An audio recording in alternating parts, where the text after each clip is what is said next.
Hello friends, welcome to my channel daily life with Sonai. আমি normally একটা shorts ছেড়েছিলাম আমার interview day নিয়ে। সেই শর্টসে তোমরা অনেকেই অনেক রকম কমেন্ট করেছো ইন্টারভিউ ডে এক্সপিরিয়েন্স নিয়ে। সো আজকে সেটাই আমি তোমাদের সাথে শেয়ার করব।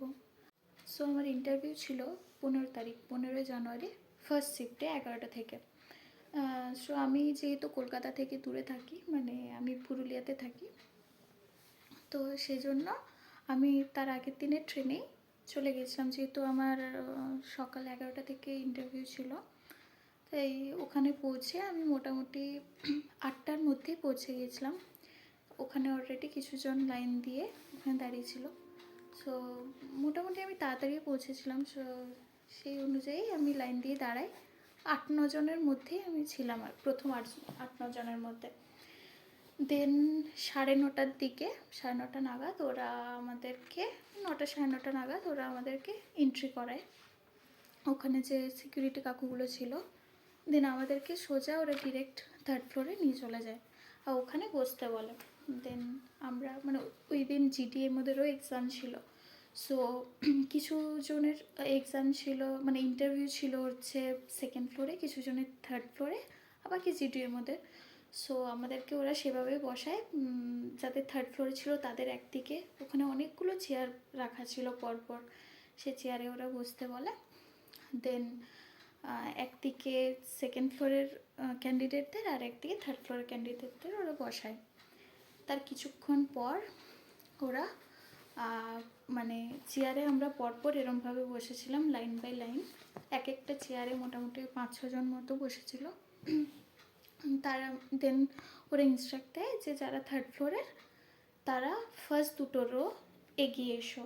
দেন ওরা ওখানে আমাদেরকে ফার্স্টে মানে আবার লাইন হিসেবে দাঁড় করায়। দেন লাইনে দাঁড় করিয়ে প্রথম 2টো রোয়ের লাইন করায়। দেন লাইনে দাঁড় করানোর পর ওরা আমাদেরকে ভেরিফিকেশান করায় আর কি।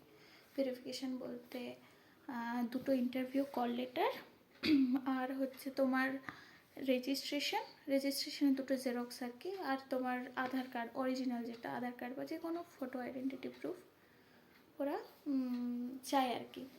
দেন ওরা ভেরিফাই করে ওখানে ওরা আমাদেরকে টেবিল অ্যালট করে, কারো 2nd টেবিল, কারো 1st টেবিল, কারো 3rd 4th এরমভাবে। আমার একটা টেবিল ওরা অ্যালট করে। দেন আবার ভেতরে যেও এরকমভাবে ওরা বসায়, যারা ফার্স্ট টেবিলে তাদেরকে ফার্স্ট রোতে বসায়, দেন 2nd টেবিলে 2nd রোতে, এরকমভাবে বসায় এক এক করে।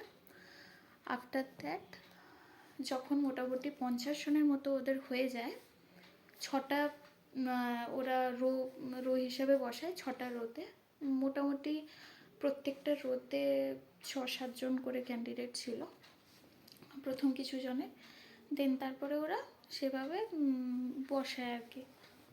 বসানোর পর যখন মোটামুটি 50 জনের মতো হয়ে যায়, ওরা ডিকটেশনটা শুরু করে। দেন এবার ওরা ডিকটেশনটা স্টার্ট করে। ডিকটেশনটা বলবো না খুব হার্ড ছিল, খুব ইজি ছিল। তুমি যদি বাংলা লিখতে জানো তো ইজি ফর ইউ, মানে সেরকম কোনো ব্যাপার না। তো আমাদের নর্মালি ওই টনসিল, ফ্যারিংস এই রিলেটেড একটা লেখা ছিল, মোটামুটি ধরো 4-5 লাইনের। তো সেদিন যে ম্যামটা ডিকটেট করছিলেন উনি বলেছিলেন যে আজকের যে ডিকটেশনটা সেটা একটু লেন্দি আছে, হয়তো তার মানে হয়তো প্রত্যেক দিন এরকম লেন্দি নাও থাকতে পারে, নর্মালও থাকতে পারে। তো আমার একটুখানি মনে আছে, ওটাতে ছিল যে ডাক্তারবাবু মুখ হাঁ করে রোগীকে বলেন যে প্রথমেই যে জিনিসটা দেখতে পাচ্ছ সেটা হচ্ছে টনসিলস, তারপরেই আছে ফ্যারিংস, এরকম কিছু একটা।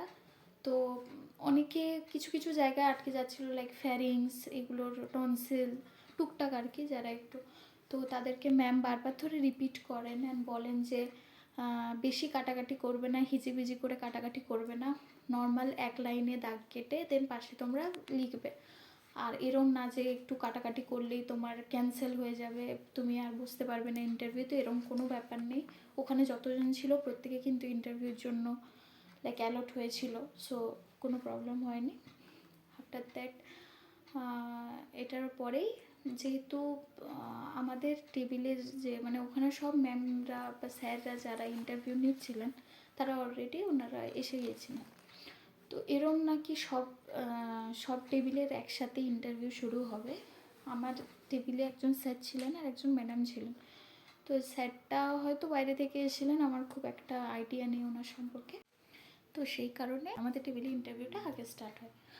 তো সেখানে এক এক করে আর কি মানে ওনারা কি করে, ওখানে যে সিকিউরিটি দাদাগুলো ছিল বা যারা ওয়ার্কারগুলো ছিল, ওনারা আমাদের একটা করে কল লেটার, মানে ওখানে 2 কপি করেছিল, তো লাইক একটা করে কল লেটার, একটা করে রেজিস্ট্রেশন, তো সেগুলো ওরা পিন আপ করে দেয়।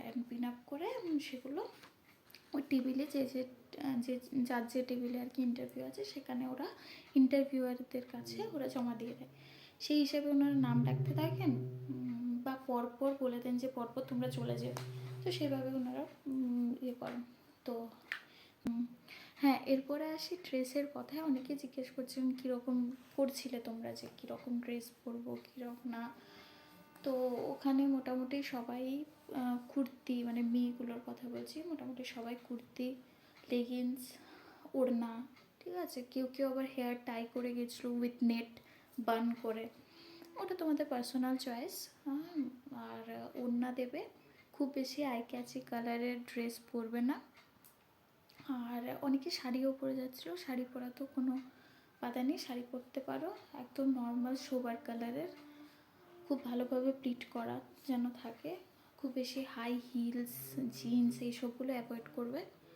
যদিও 1-2জন জিন্সও পরে গেছিলো, বাট ওরা ওখানে কিছু বারণ করবে না। বাট অ্যাজ এ নার্স তোমার মানে আমার মনে হয় যে ইন্টারভিউয়ের দিন জিন্স না পরাটাই বেটার, বাকি তোমাদের চয়েস।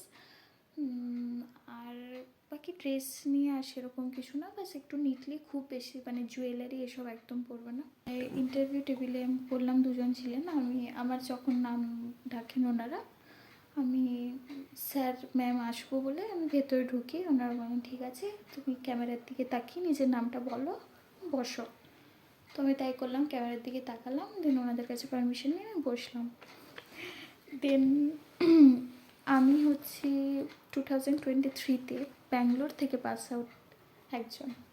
তো ম্যাডাম আমাকে ফার্স্ট কোয়েশ্চেন করেছিলেন যে তুমি কোত্থেকে পাস আউট। সো আমার অ্যান্সার হয়, আমি আমার কলেজের নাম বলি, আমি বলি কি আমি ব্যাঙ্গালোর থেকে।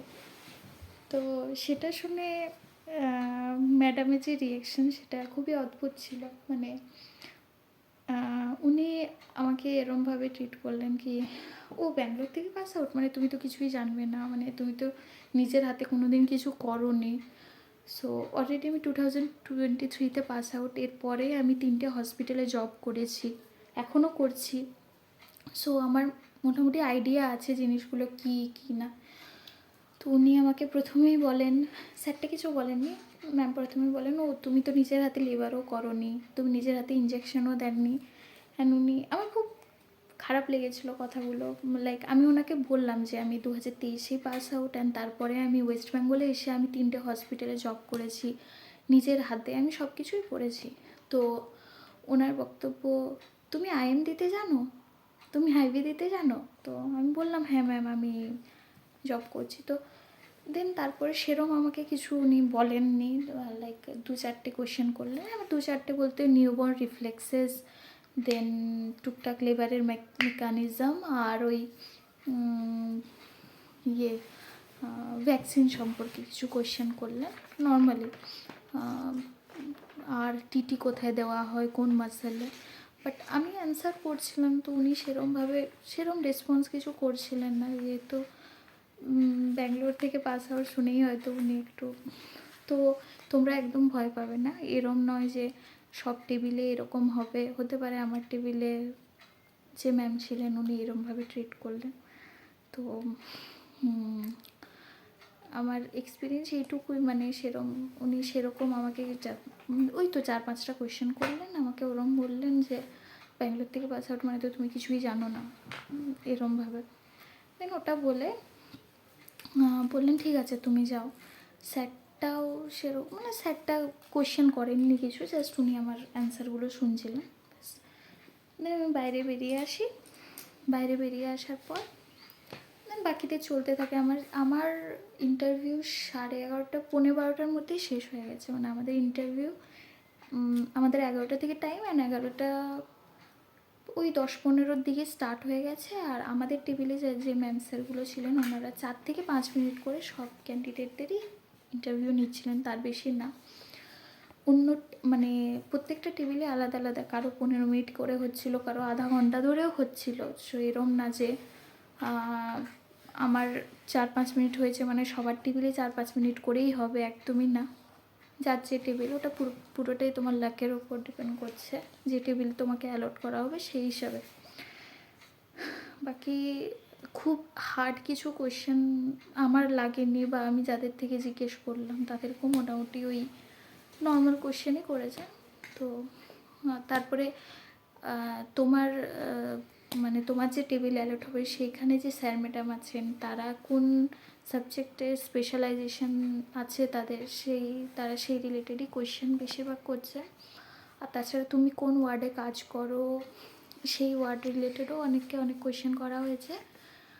আমাকে তো জিজ্ঞেসই করেননি আমি কোথায় কাজ করছি, কোন ওয়ার্ডে কাজ করছি, কারণ আমি যখনই বলেছিলাম ওনাদেরকে আমি ব্যাঙ্গালোর থেকে পাস আউট, তো উনি তো ডাইরেক্ট তুমি তো কিছুই জানো না, লাইক এরকম একটা বিহেভিয়ার। তো হয়তো আমার সিলেকশনও হবে না, ঠিক আছে। আমি এটা তো আর আমার হাতে ছিল না, আমি আমার সিবিটি ক্লিয়ার করেছি, আমি ইন্টারভিউ দিয়েছি, আমি ইন্টারভিউ দিয়ে স্যাটিসফাই, কারণ আমাকে যা যা কোয়েশ্চেন করা হয়েছিল আমি মোটামুটি অ্যান্সার দিতে পেরেছি। কিন্তু এবারে জানি না কি হবে, দেখা যাক। বাকি এটুকুই আমার ইন্টারভিউ এক্সপিরিয়েন্স। আর বাকি তোমাদের যাদের ইন্টারভিউ অলরেডি ডান, বা যাদের এখনও ইন্টারভিউ বাকি আছে, সবাই নিজের এক্সপিরিয়েন্স শেয়ার করবে আমার সাথে। আমার কন্টেন্ট যদি ভালো থাকে লাইক করবে, সাবস্ক্রাইব করবে। আজকের মতো টাটা। আর কোনো জিনিস নিয়ে কোয়ারি থাকলে নিশ্চয়ই কমেন্ট করবে, আর দরকার হলে আমি আরও ভিডিও বানাবো, আমাকে জানিও। অল দ্য বেস্ট, তোমাদের খুব ভালো যাক ইন্টারভিউ যাদের আছে আপকামিং। আর বাস এটুকুই, অল দ্য বেস্ট।